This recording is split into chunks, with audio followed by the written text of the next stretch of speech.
Hello again, friends. So, I figured I'd do a little night episode and see if I can get some good, nice audio quality on a nice, peaceful winter evening. As you can hear, there's no AC at the moment, although it might kick on. I can't really get it to stop.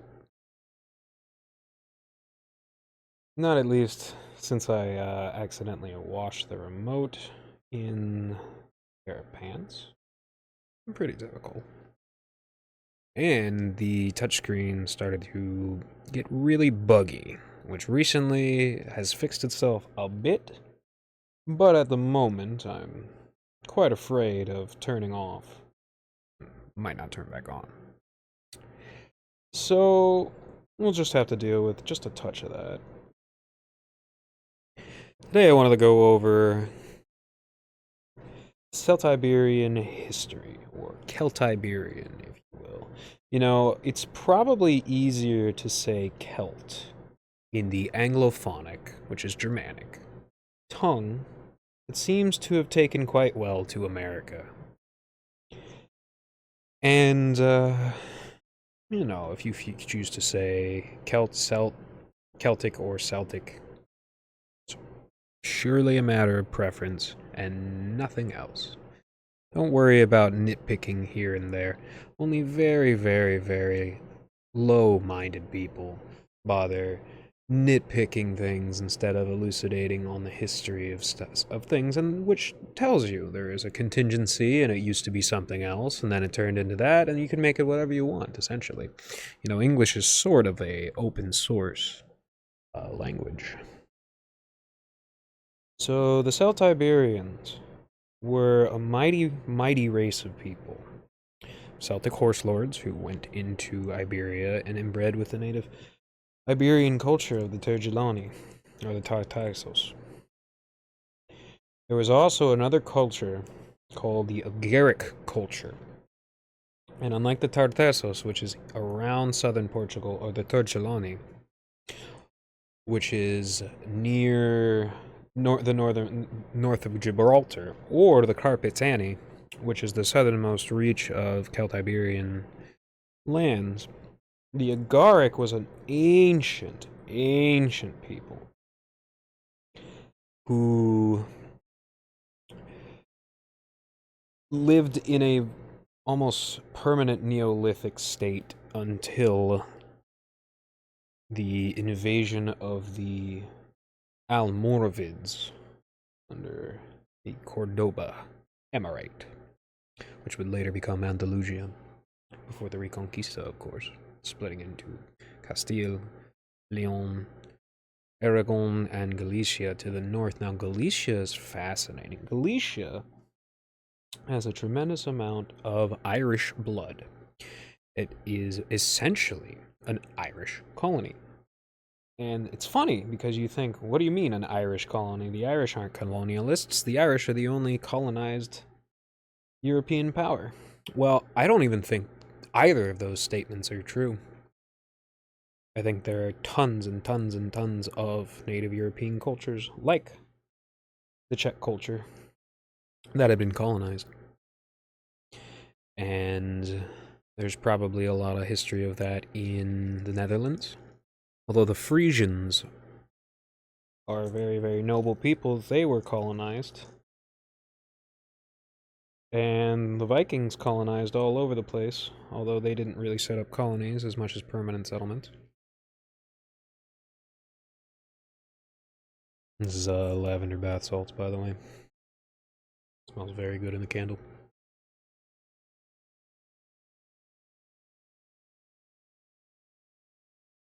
And so, Galicia is made up of mostly Irish. Old Irish. Whereas, I colonized around the same time as they colonized southern Wales and the Isle of Man. So, Ogadine, or Organ, as some has pronounced it. That is Galicia. And Asturias is the original Crusader state founded on the northern band of all of the previously mentioned Reconquista states. I'm pretty sure I missed one. I'm pretty sure there's one in between Leon and Castile that ended up getting their lunch ate by the Leonese through dynastic trickery. But it is what it is. If you take some time to study, I'm sure there's a few multi-hour long videos that encapsulate the Reconquista pretty well. But going back before that, the Agaric were part of the Iberian culture. Now there's also the Valencian culture and the Catalonian culture. Those are the northern parts of Iberia proper. And they have a little bit of remnants of this Iberian culture. Granada is like a combination of small amounts of Iberian culture and Almoravid culture and some Moroccan culture. And the Iberians that combine with the Celts would be called the Celtiberians. And I trace a portion of my lineage from the Celtiberian warriors. In the original Punic War, they fought alongside the Romans. They actually invented the gladius and passed it to the Romans technologically. The word gladius comes from the Celtic word gladius. Gladius is a sword. And naturally, that long dagger that gets fat in the middle and sharp at the tip and by the hilt is a very, very efficient form of sword that the Romans gladly picked up. It was both efficient and easy to make, which tickles the Romans pink. Now, they served alongside them in the Punic Wars, the First Punic War, but unfortunately, I would say they made a very poor decision by being mercenaries instead of being loyal to the Romans, because they ended up selling out to the Carthaginians, who paid better. And naturally, when the Carthaginians lost, they were pushed out of, I think it was called Julius Augusta, which is modern-day Aragon. They were pushed out and up into Gaul, at that point, Celtica, and eventually pushed farther and farther into the British Isles, which is, you can literally see a mapping of a variety of Celtic cultures pushed to the peripheries over hundreds of years in bands, like the weathering of a beach or the rings of a tree.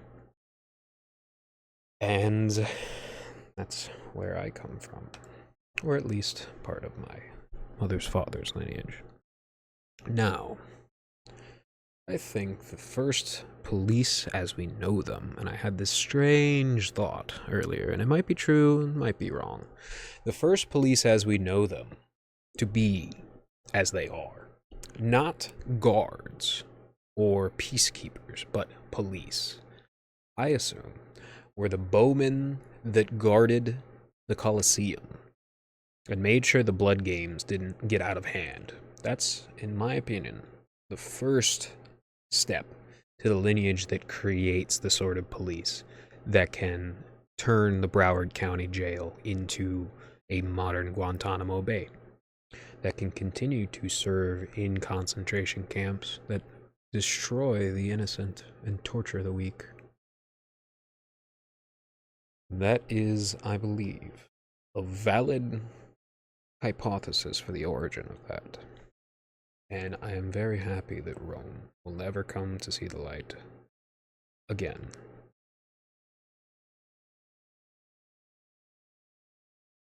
You know, I'm a huge fan of both history, but because I'm a fan of history, I'm a huge fan of Warhammer 40k lore, as I've described before. It perfectly encapsulates what the Romans did in the story of Angron. And Angron represented the Colosseum warrior, and they drove him to kill his foster father and mentor, and eventually he led a slave uprising. And during that slave uprising, the Emperor of Mankind appeared and teleported them up to his ship. Only him. And he raged out so much about this betrayal that he killed one of the Emperor's custodes. Custodes that are designed specifically to kill Space Marines, Astartes of Angron's anatomy. That is their exact purpose, the failsafe to keep the Emperor safe. And he killed one until the Emperor subdued him with his psychic powers. And that was the start. And it was very easy for Horus Lupercal to make Angron turn, because all he had to do was give him another path. Angron got pretty shafted. But you know who else got even worse shafted? Luft Huron, otherwise known as Huron Blackheart of the Red Corsairs. He was always loyal to the Emperor. He always served in a pinnacle of duty. Until eventually, he grew sick of being used as a tool, of having his cries for mercy ignored, for help ignored. And so he became a heretical pirate. And with all that monstrosity and the evil that these people would rot, these Astartes would rot, they're not people in these stories, they're crafted demigods. One can only assume that the master of mankind, the Emperor, is either foolish or evil, thinking that he could contain this. Courage is fighting the kingdom that enslaves you. No matter if their armies outshadow yours 10,000 to 1. Honor is resisting the tyrant when all others suckle and grow fat on the hypocrisy he feeds them. Those were wise words uttered by Angron in despair and hatred. And eventually, Angron would be turned into one of the most horrific demons in the universe. And it all is just a reflection of the pain that he's felt. There are wise lessons in these Greek tragedies. And I strongly encourage anybody to get on the Remembrancers channel and start feeling through the lore. It's quite interesting, I would say. Well, that's good for this session. Short and sweet, to the point. Take care.